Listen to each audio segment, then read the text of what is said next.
Não vale, sabe por quê? Porque normalmente a avaliação, perícia em INSS, para afastamento, enfim, eles querem um acompanhamento multidisciplinar, entendeu? E isso, e nesses casos especificamente, ele quer o relatório médico do psiquiatra ou neurologista, entendeu? E para complementar. Oi? E para complementar, aí o que está acontecendo hoje? Tem um lado bom. Os psiquiatras e neurologistas querem dividir a responsabilidade.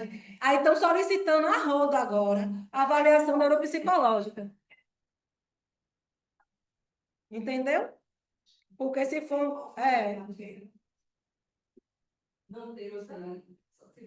E isso é inteligente, é muito inteligente, eu percebo assim, porque é exatamente como a senhora explicou aí. Se a gente passa mais tempo, se, por exemplo, uma avaliação leva em torno de 10 a 15 sessões ou mais, esse período até pode não ser o suficiente para fechar um diagnóstico, mas você vai ter muitas informações aí que vai elucidar uma série de observações que ele possa fazer naqueles 45 minutos, 50 no consultório, né? E respaldado por instrumentos científicos, né?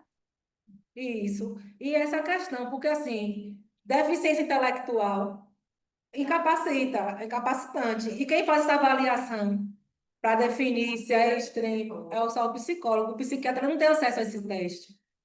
Porque os testes psicológicos. Deveria, né? Né? Aí tem o mercado negro também. Infelizmente, o que acontece muitas vezes é que. Eu não sei, falando da ressonância magnética, no cérebro não vai dar nada. Então, na deficiência intelectual dele. Não, exatamente, você vai ter. Porque eu estou com foco nas perguntas. Então, no diagnóstico do Alzheimer, do Parkinson, a gente tem acometimentos visualizados numa ressonância magnética. Tá? Então, a deficiência intelectual não tem. Não, porque ela parte de várias áreas do cérebro. E não necessariamente você vai conseguir pegar em uma imagem a área que está comprometida. Porque, por exemplo, você fala. A paralisia cerebral prevista no. Tem, mas porque ela vai causar uma lesão também. Porque porque assim, ó, tem casos específicos que eu vou ter a lesão cerebral e casos que eu não vou ter. No Alzheimer, como eu lido com uma função específica, que é o hipocampo, na imagem eu vou captar essa área cerebral, se vai estar alargado, se vai estar estreito, enfim. Isso. Quando desempenho cognitivo, que é uma média desse funcionamento, às vezes eu vou ter imagens trazendo áreas mais ativas e áreas menos ativas. Mas para trazer isso para o campo quantitativo, eu vou ter que aplicar um teste, entende? Porque assim, essa área está mais ativa, está relacionada com o quê?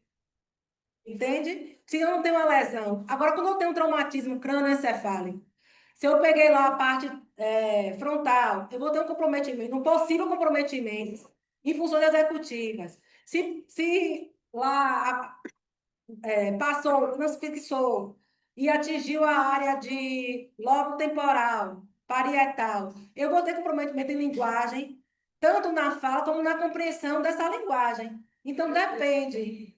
É isso. Se atingir a área de comprometimento motor, sensório, então não depende quando é em caso de lesão, entendeu? Quando não tem a lesão, a gente vai ter áreas mais ativas e menos ativas.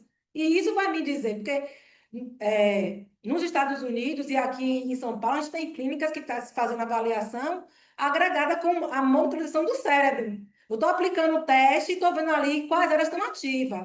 Aí é surreal. E o valor dessa avaliação vai para uns R$ 20.000, né? Aí você entende? Mas estão se pesquisando. Quem sabe daqui a uns anos isso se torne uma praxe e aí diminua o custo, né? Aí seria magnífico, né? Tá ali ao mesmo tempo eu avaliando e vendo as áreas que estão ali, né? Mas enquanto a gente no que a gente tem hoje é aplicar nosso teste mesmo e assim vendo os resultados, né? E aí, tem muitos neurologistas que também estão aplicando teste. É porque assim, esses testes não são testes da medicina. São testes, eu acredito, voltados muito para a psicologia, pelo menos pelo tanto no momento que eu acompanhei idosas ao neurologista. Mas foi domínio aberto, domínio público. Domínio aberto. A maioria das vezes é domínio aberto. Tanto que esse site. Não tem certeza, em consulta. Isso, porque assim, quando eu uso uma escala de domínio público, eu estou rastreando. Então, tem um mini exame do estado mental. Eu rastreio ali algumas funções cognitivas, atenção, memória, linguagem. E isso me mostra que há um comprometimento. Mas aí eu não tenho como afirmar para ele que é um Alzheimer. Aí eu vou precisar aplicar escalas mais específicas para poder achar. Eu tenho escala de rastreio que mede, avalia a depressão em idosos, mas é tudo de rastreio. Tanto que esse site de psiquiatria infantil que eu compartilhei com vocês, vocês vão ver lá um monte de escalas para avaliação infantil, porque são escalas de domínio público. Tanto que vocês vão ver lá que está a escala, está a referência da escala. Porque o psicólogo, quando utiliza, ele precisa colocar essa referência no laudo e são instrumentos validados, entendeu?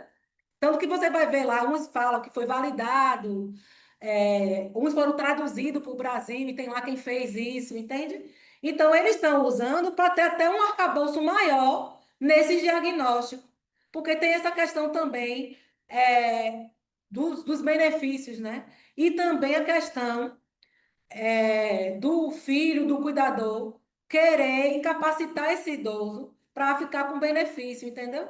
Então, ele fazendo um teste de rastreio também dá um respaldo maior para ele, entendeu? Outra instrução para esse teste do som R é limita-se ao manual. A gente tem que estar lendo o manual dele para poder aprender a aplicar, né? Então, a gente não nomeia a categoria, não dá nome às figuras, né? Para não induzir. Se eu falar aqui é a figura de um cachorro, eu estou induzindo a ela a pegar a figura da parte do cachorro que está faltando. As explicações podem ser repetidas se a criança não entendeu o que ela precisa fazer. A gente falou a primeira vez, ela não entendeu. A gente pergunta, você entendeu o que eu quis dizer para você? Se ela falar que não, a gente pode repetir mais uma vez. O gesto padrão junto, a gente sempre aproxima as mãos para dizer para ela, né? Que é algo que ela tem que juntar, mas a hora que a gente não está verbalizando, a gente vai dizer a ela que o símbolo é esse. Quando ela tiver que juntar qualquer coisa, a gente vai estar fazendo esse padrãozinho aqui para ela entender. Então, você vê que é um teste totalmente não verbal, mas que tem dá um grande resultado para o que a gente quer avaliar, né? Então, o mediador não pode se comunicar verbalmente? Então, a gente passa as instruções para ela. Então, às vezes, ela vai perguntar, tia, é para juntar isso aqui? Para a gente não ficar toda hora dizendo para ela que é, a gente faz esse aqui para ela entender que é. Porque, às vezes, tem também psicólogos que trabalham com crianças que são surdas, né? Então, ele vai usar muito essa linguagem não verbal. Então, ele já criou também, o próprio teste traz essa linguagem para quando for esse público que a gente está utilizando. Então, ele padronizou para não ficar um diferencial só para esse público. Quando for qualquer comando de junção, de juntar, a gente vai dizer que o comando vai ser esse, né? Isso. Então, tudo isso está lá especificado no manual, né? Que eu não vou aprofundar muito nisso, porque a gente não está trabalhando com os testes em si, porque o ideal eu acho que isso vai ser mais para frente, né? Vocês estarem com a criança, que vocês vão avaliar, vocês vão estar com o teste na mão, vocês vão ter uma noção melhor, porque aqui falando, vocês estão tendo só uma ideia. Mas outra coisa é você estar ali vendo e fazendo na prática, né? Simulando a habilidade. Quem é o psicólogo, não estava aqui no era. Mas aqui não pode, no caso, se tiver alguém com Deus. Eu só vai fazer de rastreio. Daria para fazer os de rastreio. E no ambiente ali simulado, quem não é. Da pessoa. Pode. Você aplicaria em que Isso, pode. Fazer essa oficina, pode. Porque não está no programa da pós, entendeu? Porque aí a pós tinha que comprar os testes para poder, porque ficaria inviável para o professor. É isso. Porque ficaria inviável para o profissional comprar os testes, trazer para cá as folhas de respostas para utilizar, não tem como. Ainda mais um teste de 4 mil e poucos reais. Isso é para o Estado, não? A parte do Estado. Na parte de supervisão que vocês devem ter, vocês vão fazer isso, aplicar os testes, não sei quais são os testes e aprender a corrigir, enfim, né? Então, a gente indica se foi, não indica se foi, se indica se foi correto, é avaliado o potencial para a aprendizagem da criança, e o item só é pontuado como correto se a criança conseguiu completar ele todinho, né? Se ele botou lá de uma forma que não fechou a imagem, enfim, a gente não pontua como correto, porque ele não botou no lugar adequado, né? Então, a gente já falou do manual, falou do gesto junto, de acordo com a idade e nível cognitivo estimado da criança, a gente vai dar os comandos para que ele vá fazer, né? Então, tem o item 1, que é para criança de 2 a 3 anos, o item 2, que é de crianças para 4 a 5 anos, que é da pré-escola, e o item 3, criança de 6 a 7 anos, que é de primeiro e segundo ano escolar. Isso são delimitações que é do próprio teste, é do próprio manual, porque ele vai dividir, porque não faz sentido eu aplicar itens que para uma criança de 6 7 anos para uma criança de 2 anos. Então, ficaria um falso resultado, né? Ele também fala, né? Quando existir discrepância entre a idade e a escolaridade, o nível de entrada correspondente tem que ser o nível mais baixo. Porque, às vezes, tem uma criança que está numa idade, está numa série, está na alfabetização, por exemplo, né? Uma criança de 6 anos. Mas só que a gente vê o déficit dela ali, que não era nem para ela estar na alfabetização.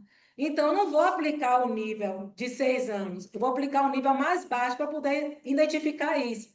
Porque a gente tem isso também no ambiente acadêmico, que tem pessoas que chegam na graduação, que concluem a graduação e saem analfabeto funcional, só com diploma na mão.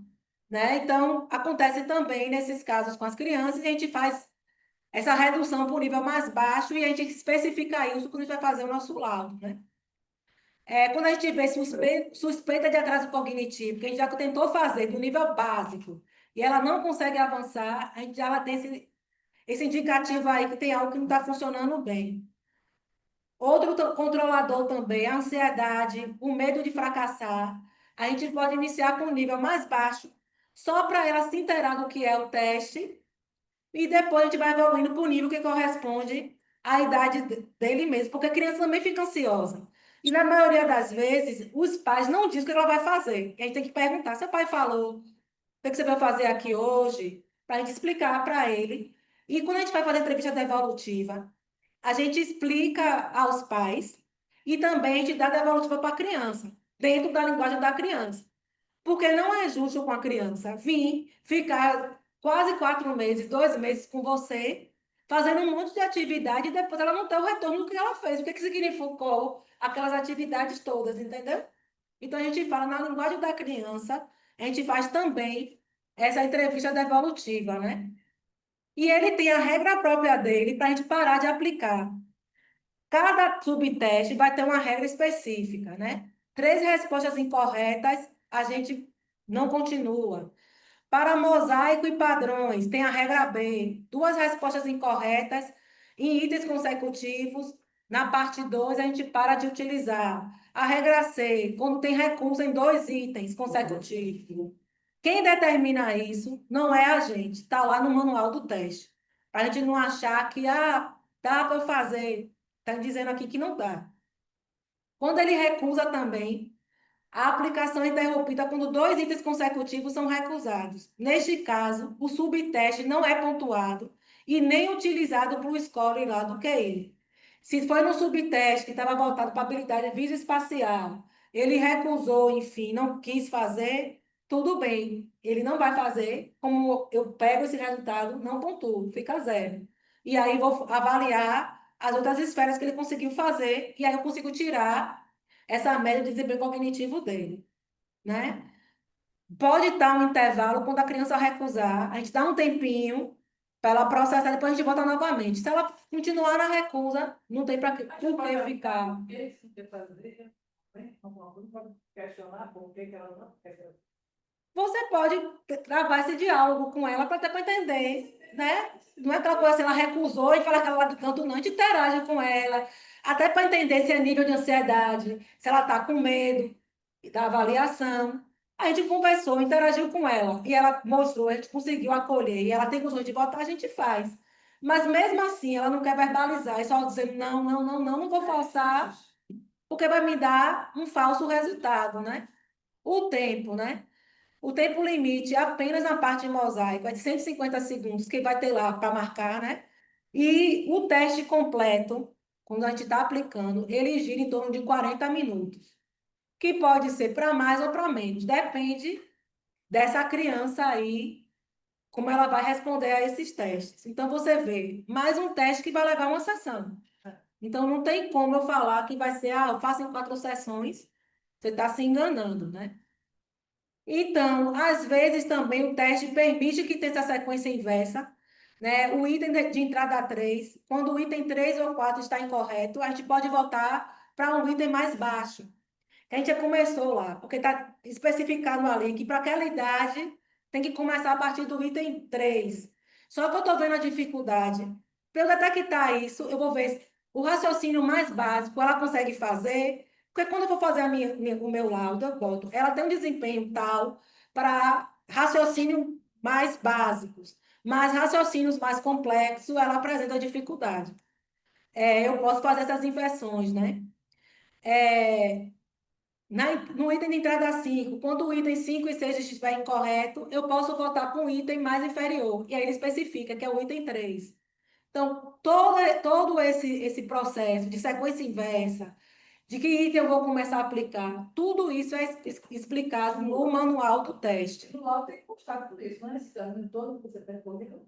Você falou aí de voltar para o item anterior. Tem, porque aí eu vou botar lá que eu utilizei o subteste tal, mosaico. E nesse teste que avalia tal coisa, eu encontrei isso, isso e isso. Variedade. Isso. O laudo de uma avaliação normalmente dá umas 10, 12 páginas, a depender do instrumento que você está utilizando. Porque eu preciso mostrar de forma científica e validada o que eu achei e por que, por causa disso, eu encontrei esse diagnóstico. Você observa aí a diferença do acompanhamento do médico. Ele vai pegar ali os sinais e os sintomas e o diagnóstico é esse. Mas eu estou dizendo de forma mais explícita todo o passo a passo para eu chegar nesse diagnóstico. Então, isso que tem um diferencial. A gente tem a disciplina de psicodiagnóstico. Às vezes o psicólogo tem medo de dar o diagnóstico, mas a gente tem essa disciplina de psicodiagnóstico, psicopatologia. A única coisa que a gente não pode fazer é prescrever medicação. Mas até o efeito das medicações, a gente sabe. É isso, a gente sabe, só que chega na hora, né? A gente não pode prescrever, porque isso não é nosso, mas a gente tem embasamento para dizer, o diagnóstico é esse. Oi? Deixa eu discutir, cara, a educação. Com o psiquiatra, entendeu? Então a gente tem que se apropriar do nosso saber, porque nós somos técnicos na nossa área, e a gente não pode ter medo. Mas as pessoas que não estudam, não se atualizam, não vai ter argumento para discutir com ninguém. Aí ficam com medo de fazer o laudo.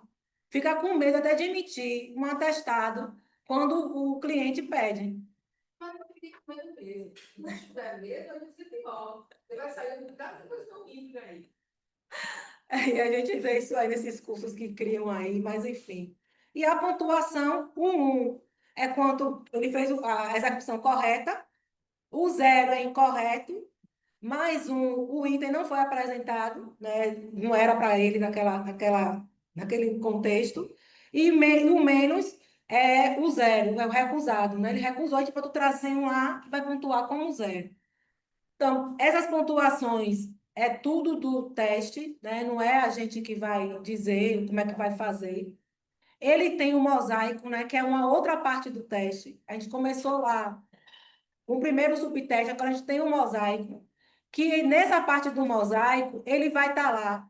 Tem um compartimento com os quadrados, e ele vai empilhar, a gente coloca na mesa e ele vai fazer a reprodução daquela figura que a gente vai mostrar para ele, né?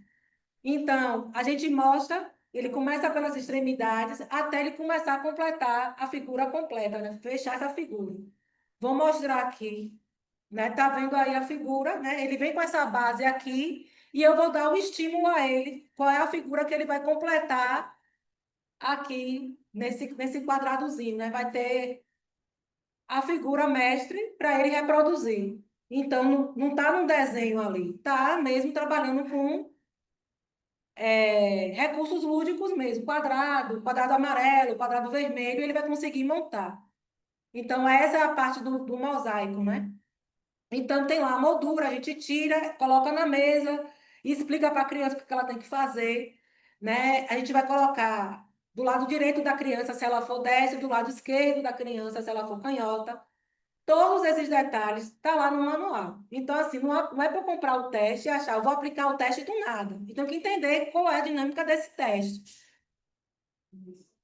Porque as pessoas têm preguiça até de ler o manual do teste. Aí quer aplicar o teste sem saber o que é que vai avaliar no teste. Né? Aí quer na hora ali, tem isso aqui, tem essa figura, deve ser para ele completar. E às vezes não é. E aí fica perdido nesse processo, né? Então, ele fala, né, que para abrir somente os compartimentos que contêm os quadrados vermelhos e amarelos, é, os outros compartimentos vão ser abertos em seguida, então depende da sequência do que eu vou trabalhar naquele momento.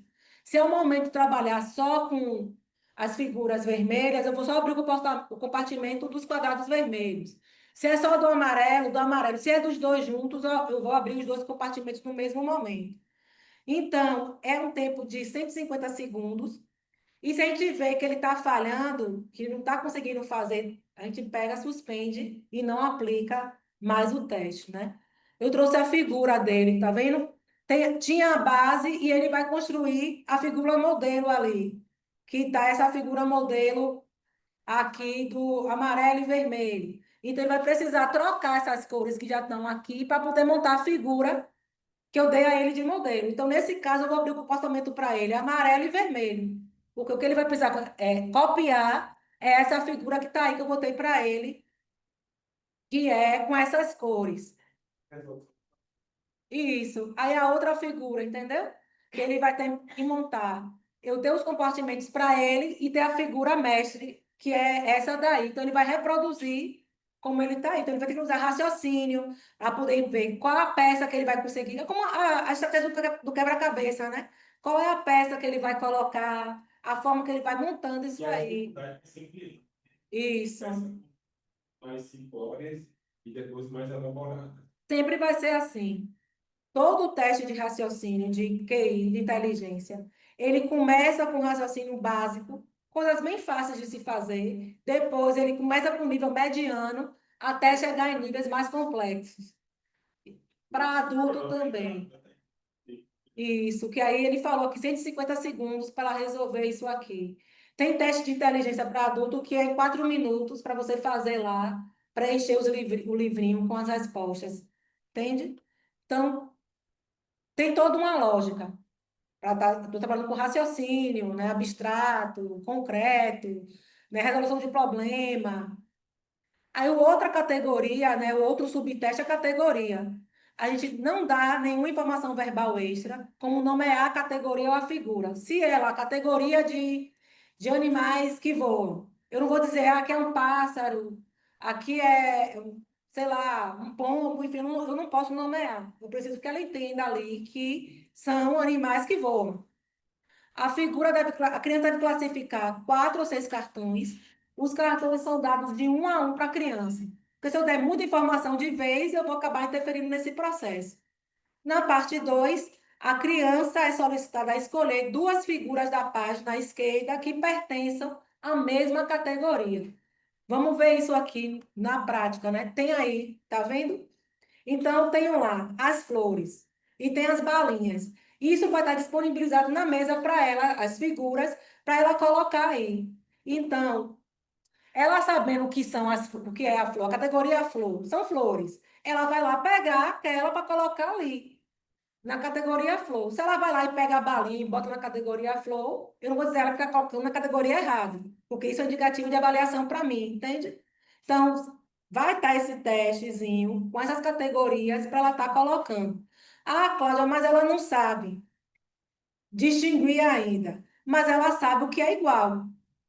Então, você vai colocar o que for igual a essa categoria, a essas florezinhas, a essas flores não, a esses desenhos aqui. Você vai pegar os desenhos que são iguais a esse desenho e ao outro desenho, quando for das balinhas, entende? Então, mesmo que ela não saiba o que é categoria de flor, de bala, enfim, ela sabe reconhecer a imagem. Então, qual a imagem que é igual a essa? Aí ela vai pegando e vai colocando, certo? Tem essa, tem outro modelo também, tá vendo? Dos bonecos, outros animais, ali tá um ursozinho, né? Então, esse teste é feito dessa forma. Você vê as categorias de animais, né? De cachorro aí. Então, tem vários tipos de cachorro que vai estar ali. Ela vendo o que é parecido, ela vai conseguir colocar e fazer o teste, certo? Dúvida até aí? Tudo isso vem lá naquela maleta bonitinha. Então, você não deve ter a psicóloga. Vai aplicar, independente de ser neuropsicólogo. Bom, porque assim, Muito preocupada com essas descobertas. é porque os testes, ó, teste Como psicológico. a OAB tem uma avaliação obrigatória, Mas eu, conselho para poder. Porque eu acho assim, um absurdo uma situação dessa. Eu estou aqui há praticamente um ano.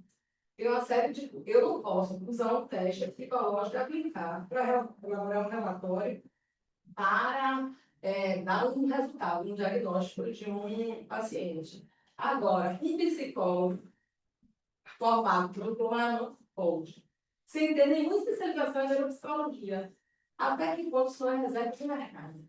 é porque Eu assim, não sei a qualificação porque desses psicólogos que é, estão saindo, comprando esse negócio aí, aplicando, não estão aqui fazendo um curso de neuropsicologia. é essa a questão, porque assim, o que é restrito ao psicólogo é a aplicação dos testes psicológicos. Então, assim, independente de eu ter especialização em neuropsicologia ou não, eu tendo meu registro como psicóloga, eu posso ir lá em qualquer livraria que venda testes psicológicos e comprar.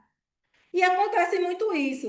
A pessoa vai lá, senta e vê esse teste mede, avalia a atenção. Eu compro, eu não sei nem o construto desse teste, e compro e aplico naquele viés de aplicar o teste, encontrei o resultado, achei a resposta. Só que a avaliação, tanto psicológica como neuropsicológica, não é feita dessa forma. Não é aplicar um teste por aplicar. Há todo um raciocínio clínico, que começa com a anamnese.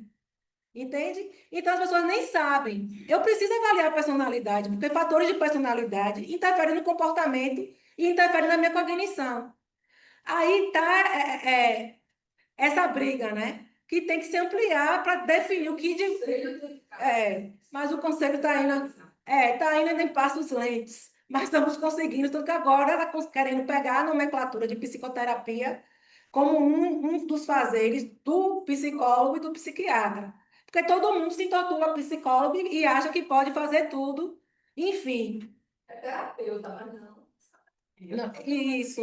Entende? Então, assim, eu, enquanto psicóloga, mesmo não tendo feito a pós em neuropsicologia, não passei 2 anos estudando sobre funcionamento cerebral, enfim, posso fazer avaliação neuropsicológica, sem ter passado por especialização.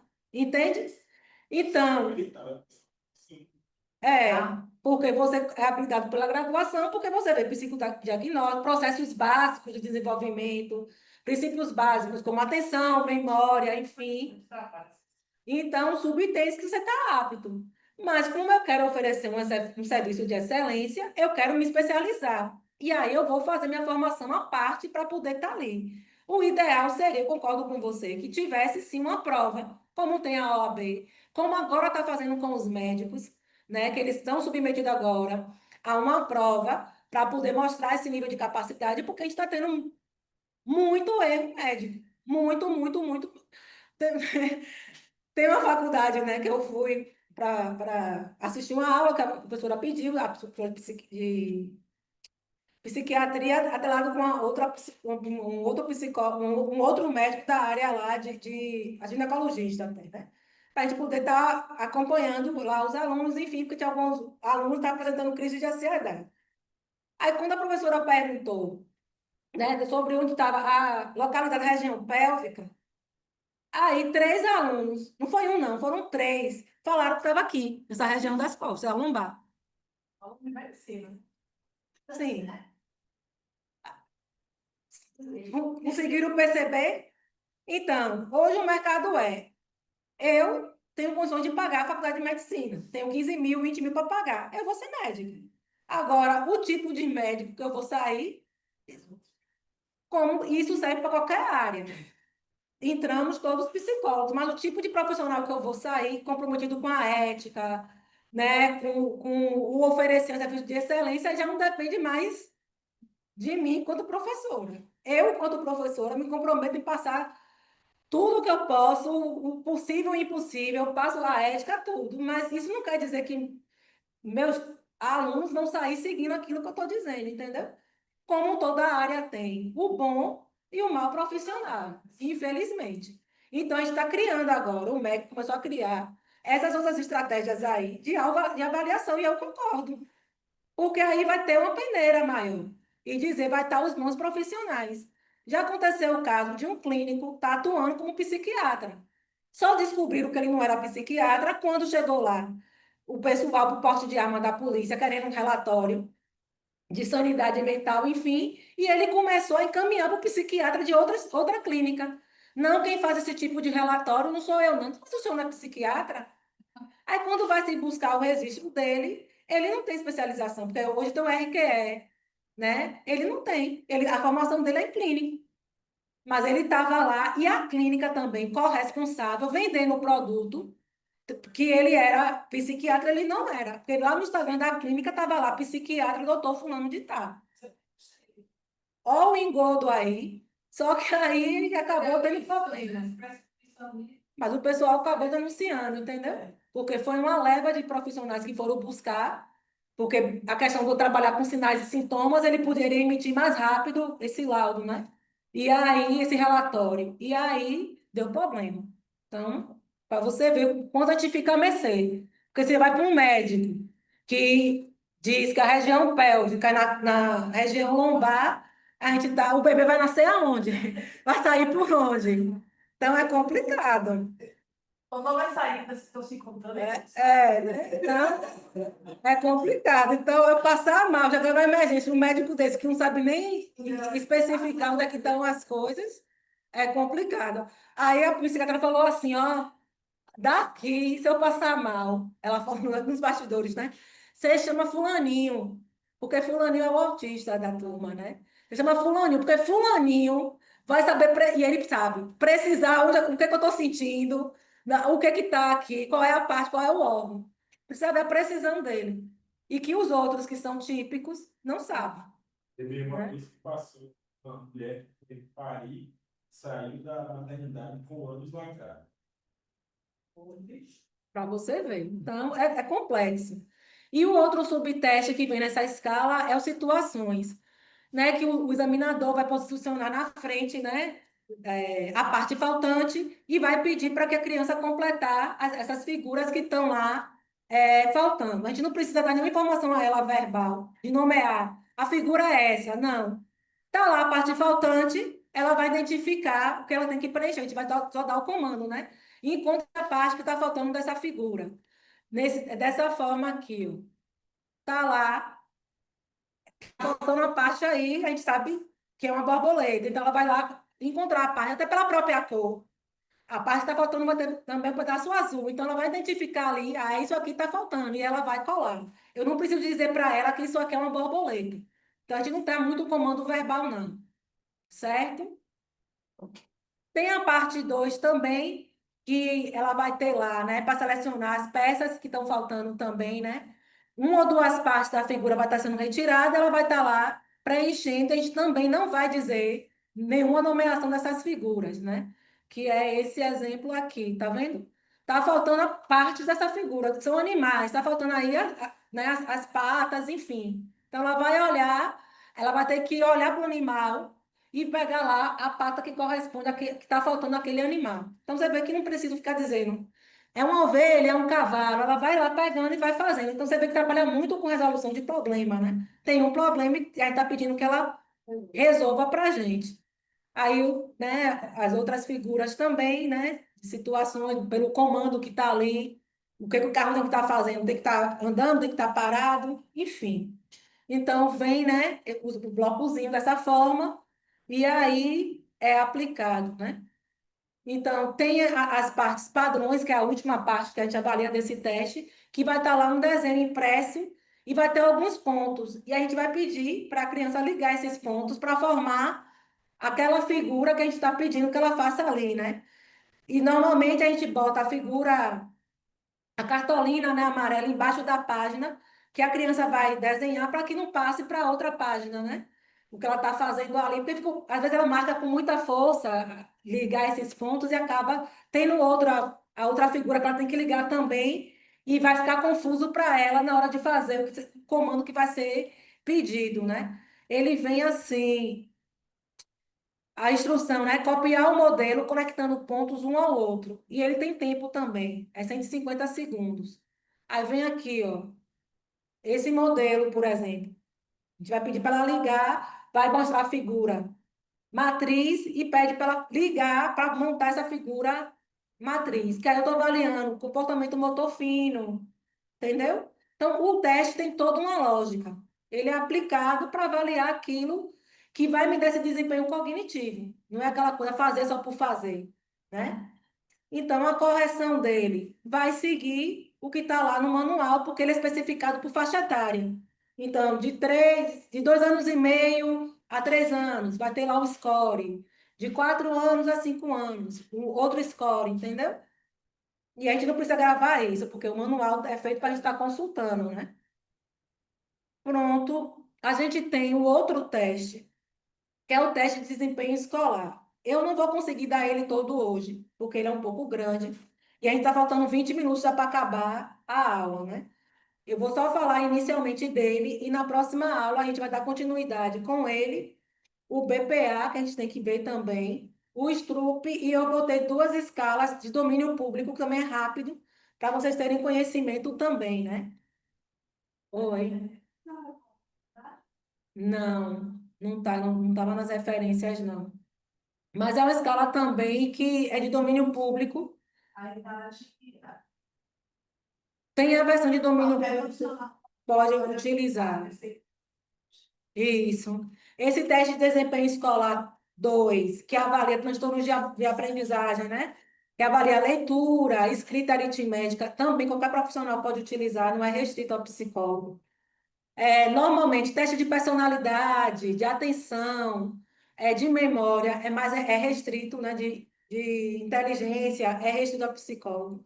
Mas quem não é da área da psicologia tem os testes de rastreios, tem os testes de cancelamento, que tem lá o sinozinho e pede para ele procurar esse sino com outros distratores. Atenção seletiva, então pode ser utilizado.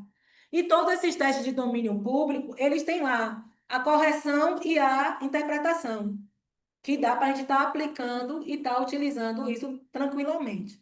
Então, quem não é da área da psicologia tem como fazer a avaliação, sim, e emitir lá o que você encontrou, né? Quando é algo mais específico, eu tenho que solicitar avaliação complementar.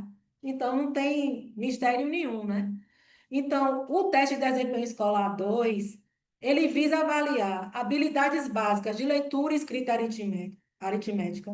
Pode ser utilizado não apenas como triagem universal do processo de aprendizagem desses 3 domínios do desempenho escolar, mas pode ser utilizado como instrumento, sim, de avaliação ou parte de uma bateria de instrumentos com fins diagnósticos clínicos, de planejamento e de intervenções clínico-educacional.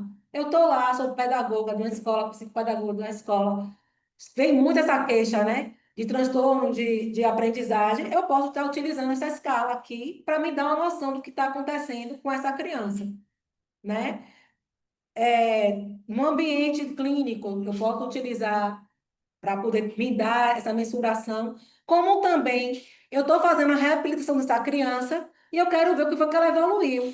Eu apliquei o teste no início, encontrei um resultado, fiz a intervenção e vou aplicar novamente para avaliar esse processo de evolução dessa criança, né?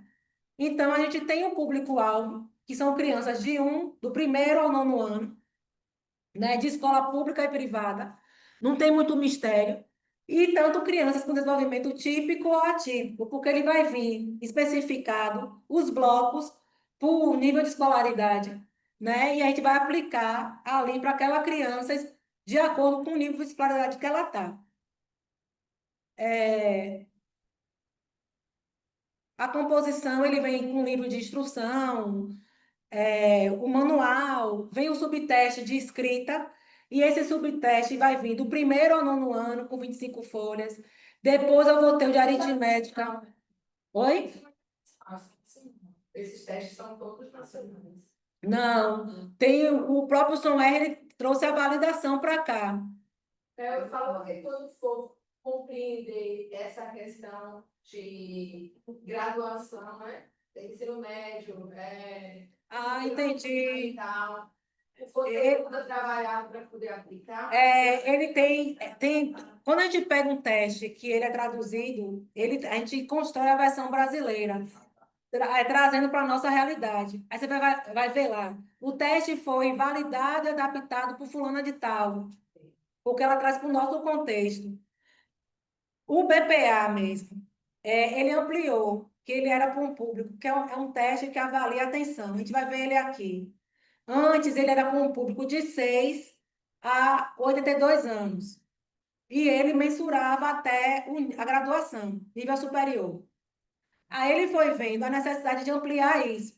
Aí ele botou para um público de 6 a 92 anos, porque aumentou, né, o nível de longevidade da população, a gente está ficando mais velho, e o nível de escolaridade também aumentou.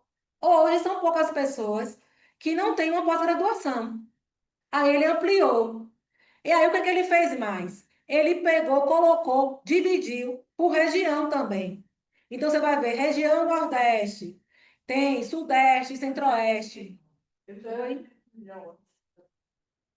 Não abrangia. Eu fiz ele, eu deve ter, porque professor tem mais de 2 anos que eu fiz ele, o curso que eu fiz lá na Valverde, já tinha por ano, Nordeste, tá? Não, a validação dele tem 2 anos, mas foi quando você pegou a avaliação nova, o BPA 2. Isso ele não fez outra Não, ele tinha um BPA puro, que ele não tinha por regiões. Era só o BPA 2 que você fez. Porque o 1 não tinha, não. Ele foi revalidado por isso, para ampliar o nível de escolaridade, porque só ia até a graduação a nível superior. Ampliou o público por causa da idade e para dividir por região. Tanto que você tem lá, quando você vai pegar o resumo do teste, que ele tem uma correção informatizada, você vai colocar lá a tabela normativa. Amostra geral, amostra por idade, né? Aí tem lá as frações de por idade, por nível de escolaridade ou por região. Entendeu? Ele ampliou para isso. Então, esse manual vai vir com essas composições. Você vê que ele vai dividindo por nível de escolaridade. Então, a gente não vai aplicar toda a bateria que vem. A gente vai ter que achar qual ver o nível que essa criança está, né? Então, ele vem dessa forma aí. Ele vem com essa maletinha, é uma maletinha de plástico, tem um manual, tem um livrozinho mais fino, que é o livro de aplicação, tem esses cartões, essas pranchas, que vai ter, por nível de escolaridade, que tem lá as continhas para habilidade aritmética, né? Que tem lá, tem uma que tem lá as abelhinhas, e vai pedir para ele contar as abelhinhas ou coisas assim, né? Então, ele vem com tudo isso aí, e não é um teste muito caro, e que pessoas, tanto psicólogos ou não psicólogos, qualquer área pode estar usando para estar aplicando esse teste. Aí eu botei, né, tem as planchas de estímulo, que se é uma criança que está no 5º ano, eu vou utilizar as planchas correspondentes ao nível que ele está. No mais, deixa eu ver aqui para a gente finalizar. Eu botei os livros que vêm. A aplicação dele é individual, do subteste escrita, leitura e aritmética. E pode ser coletiva para escrita e aritmética. Por que não leitura? Porque se tiver um menino lá que já sabe ler mais que o outro, quando você pede para ele ler a lista de palavras, o outro vai estar dizendo para ele. Então, aquele que não sabe vai estar reproduzindo o que o outro coleguinha está dizendo. Então, por isso que a gente não pode botar a leitura para ser feita de forma coletiva. Os outros subtestes eu posso, mas a leitura não, porque normalmente o outro quer ajudar e ele acaba dando a resposta. Por fim, para quem se destina, né, tanto gestores e servidores de escala municipal e estadual, professores da rede pública e privada, pedagogos, psicopedagogos, né, pode utilizar, psicólogos, fonoaudiólogos, neurologistas podem utilizar, neuropsicólogos, neuropsicólogas e pesquisadores da área de saúde e educação.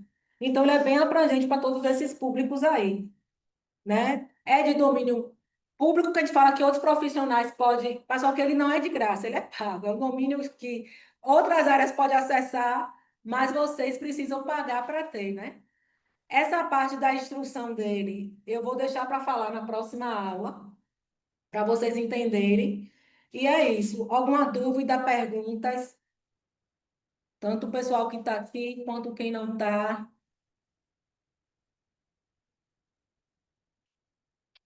Esse é do quinto ao nono ano. Do primeiro ao nono ano. O ensino fundamental todo. É, eu vou colocar aqui no chatzinho o meu telefone, porque aí 99982 8056 é o meu e-mail também, porque aí qualquer coisa vocês podem me procurar e o link do, do site que tem as escalas de domínio público. Eu vou pegar o nome do grupo da parte. Pessoal, posso branco. Pronto, eu vou botar aqui também no chat, porque psiquiatria. Ah, você pegou. Ah, beleza, tá bom. Acho porque eu tirei o compartilhamento, não foi não? Mas era programada para ficar delirando.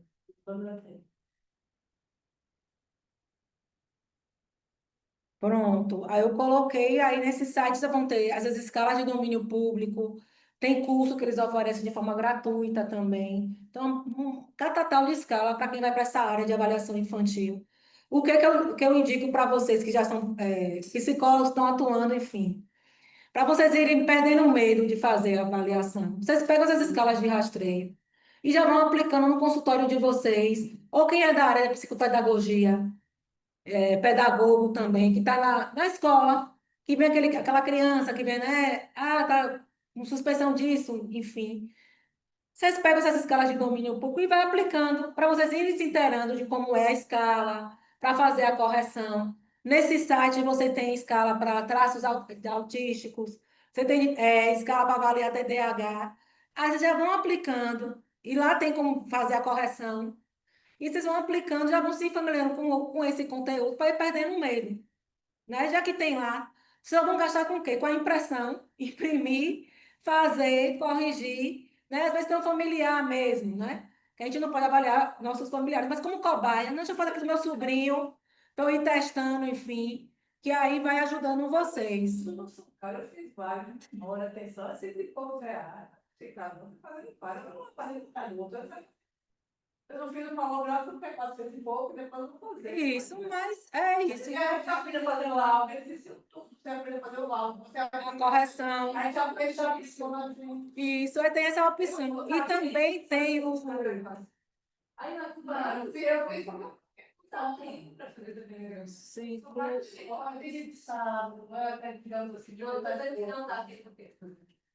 ó, eu vou compartilhar. Eu vou compartilhar. Tem um outro canal também, o Ciclo GEAP, que eles sempre estão lançando cursos, né? Para aplicação de teste, enfim. Que aí, vocês querendo estar se aprimorando também, eles estão fazendo.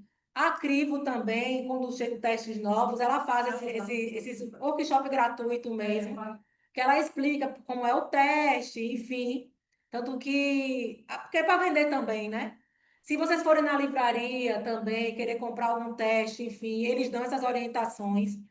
Enfim, o importante é vocês definirem mais para frente o público que vocês vão querer trabalhar, para que vocês possam começar a fazer os investimentos de vocês. Criem as pastinhas, escalas, né? Escala para avaliar TDAH, de domínio público. Você já bota ali, porque quando vocês forem utilizar, tem a Conneris, tem a Snap 4, de autismo também, de domínio público. Vocês vão criando os arquivos de vocês. faz bonitinho, bota a logomarca, tudo bonitinho de você, só com aquele padrão, né? E aí vocês começam a utilizar, para ir perdendo o medo e poder ir tirando também as dúvidas, né?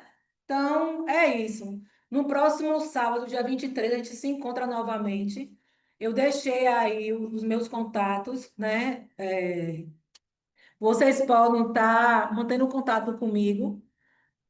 Às vezes, como eu já falei nas outras turmas, você no Instagram também, eu demoro para responder, porque eu faço várias coisas. E aí, normalmente, horário de almoço, eu respondo e à noite, normalmente à noite, finalzinho de noite. E às vezes é horário inusitado. Quando eu acordo 5 horas da manhã, aí eu vi uma mensagem lá que chegou, que foi do outro dia, aí eu respondo. Não é para vocês me responderem de volta às 5 horas da manhã, né? Mas é porque foi a hora que eu vi, como eu falei para ele, ó, salva meu número, me manda mensagem, porque são vários alunos, e aí às vezes eu confundo uma faculdade com a outra, e aí eu esqueço. Mas não é porque assim, não quis mandar. É porque são muitas demandas. Mas normalmente eu respondo. E aí, fique à vontade, tá certo, gente? Foi um prazer estar com vocês, compartilhar esse conhecimento. E dia 23 a gente se encontra novamente. O Beleza. pessoal de online, alguma dúvida? Eu só queria perguntar uma coisa, professora. A aula foi massa, viu? Gostei demais. Não estou Mas queria. conseguindo. Acho que seu áudio. Agora, tá ouvindo? Não, E agora? ele não deu não, a lista. Ah, Tchau, professor. Tá ouvindo? tchau. Oi, Não vocês consegue? também. Acho que é o fone. Fala aí agora para ver. Tchau. Agora, tá ouvindo? Não. Não, é Então o deixa para fone. depois. Você pode me mandar mensagem pelo WhatsApp, então. Viu? Beleza. Tchau, gente. Um prazer. Até a próxima. Tchau.